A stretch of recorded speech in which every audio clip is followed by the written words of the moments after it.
Moon industrialization is often framed as escape. That framing is wrong. The moon is not a destination. It is a stabilizer. Its role is not to replace Earth, but to absorb pressures Earth can no longer carry. Resource extraction, energy production, heavy manufacturing, high-risk industrial processes. These activities damage Earth because Earth is alive. The moon is not. That distinction matters. By relocating the most destructive industrial functions off-world, Earth gains something it has not had in centuries: recovery time.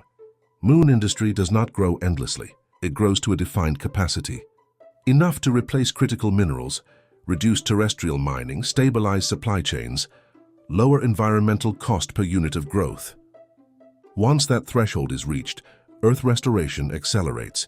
Forests mature, soils rebuild, water systems stabilize.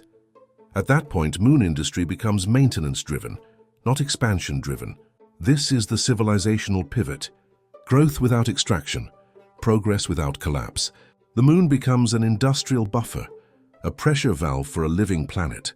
This is why moon industrialization cannot exist in isolation. Its value only exists when paired with Earth restoration.